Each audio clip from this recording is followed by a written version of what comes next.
Kanalıma hoş geldiniz. Bugün sizlere orkide kök ve yaprak bakımından bahsedeceğim. Orkidelerinizin sağlıklı ve aktif kökler çıkarabilmesi için neler yapmamız gerektiğini göstereceğim. Özellikle orkidelerin bol bol çiçek açabilmesi için dikkat etmeniz gereken bazı püf noktalar var. Hemen sizlere orkidelerinizde kullanabileceğiniz bir yönteme geçelim. İhtiyacım olan muz kabuğu. Muz kabuğu içerisinde bol miktarda potasyum var ve çiçeklerin en sevdiği potasyumdur. Muz kabuklarını soyduktan sonra bir tepsiye dizerek güneşte bekleteceğim. Güneşte kuruduktan sonra muz kabuklarını alacağım.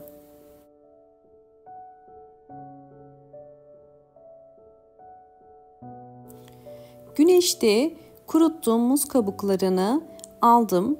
Bu şekilde ufalanabiliyor olması gerekiyor. Şimdi bunu robottan geçireceğim.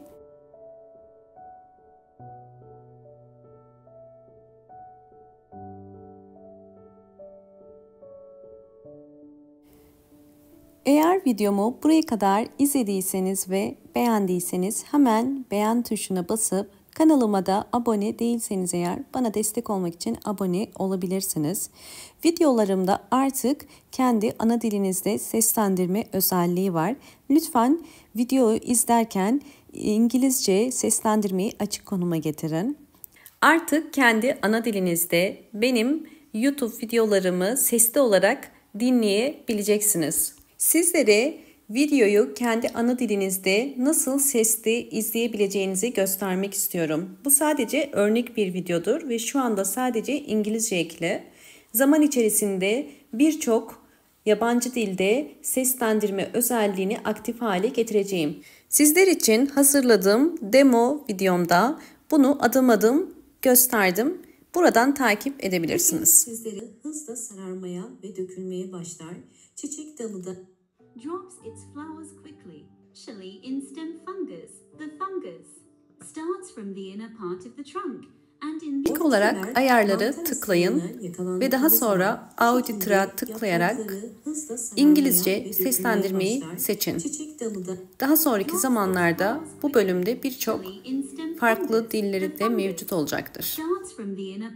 Evet, gördüğünüz muz kabukları bu şekilde toz haline geldi. Bunu orkidelerimde nasıl kullanacağımı göstereceğim sizlere. İlk olarak hazırladığım muz kabuğu tozundan bir yemek kaşığı kadar boş bir kasenin içerisine koyuyorum. Ve üzerine kaynar su döküp bunu soğuyuncaya kadar bekleteceğim.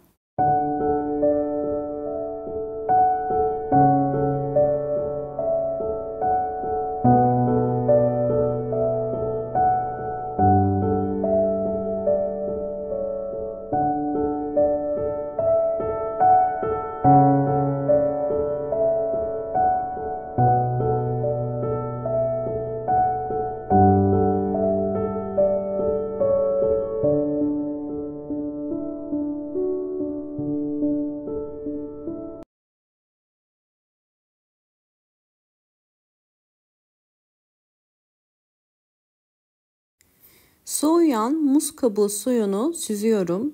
Posasından ayırmanız gerekiyor. Süzdükten sonra bunu orkidelere verebilirsiniz. Sizlere hemen orkidelerde sağlıklı kökler için yapmanız gereken birinci püf noktayı anlatmak istiyorum. Orkidenizde hava kökleri varsa bu orkidenizin sağlıklı olduğu anlamına gelir. Orkideler bildiğiniz üzere nemi çok severler.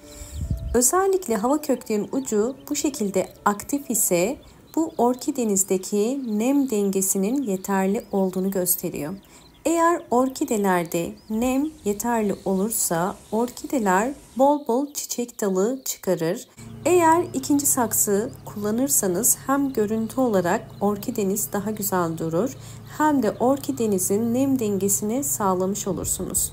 Ve ikinci saksı kullanırken dikkat etmeniz gereken porselen ya da seramik olabilir.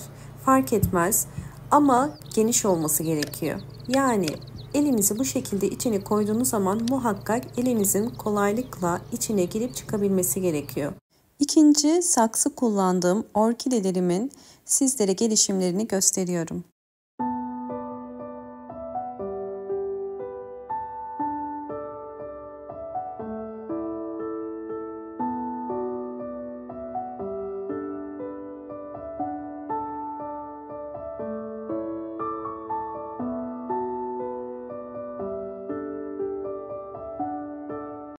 İkinci yöntem orkideye gübre verme.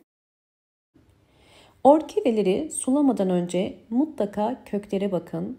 Kökleri bu şekilde yeşil ise suya ihtiyacı yoktur ve kesinlikle su vermeyin. Fakat eğer orkidenizin kökleri gri ya da beyaz ise bu suya ihtiyacının olduğunu gösterir. Gördüğünüz üzere orkidenin kökleri beyaz ve bu orkidenin suya ihtiyacı olduğunu gösterir. Eğer köklere bakmadan günlere ya da haftalara göre su verirseniz orkideyi yanlış sulamış olursunuz.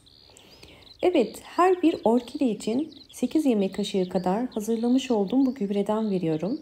Muz kabuğu suyunu orkidelerinize 8 yemek kaşığı kadar verin.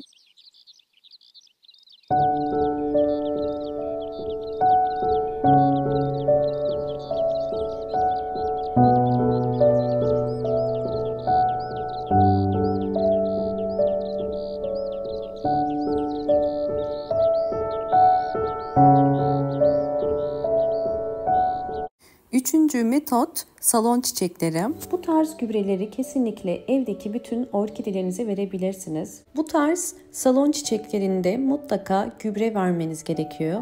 Evde büyüttüğünüz bütün çiçeklerin gübreye ihtiyacı vardır. Sizler orkidelerinize ya da evdeki salon çiçeklerinize ne kadar çok gübre verirseniz o kadar hızlı gelişim içerisinde olurlar. Çünkü topraklar içerisindeki vitaminler yeterli gelmeyebiliyor. Sürekli suladığımız için zamanla orkide toprağı içerisindeki mineraller de azalıyor. Bu tarz salon çiçeklerini toprağa iyice ıslanıncaya kadar sulamanız gerekiyor. Ve aloe veralar için evde aloe vera eğer büyütüyorsanız, bu şekilde bol bol yavru vermesini istiyorsanız yine aynı şekilde mutlaka belirli aralıklarla gübre vermelisiniz. Yine muz kabuğu suyunu aloe veralara toprağa ıslanıncaya kadar verebilirsiniz. Böylelikle bol bol yavru çıkaracaktır.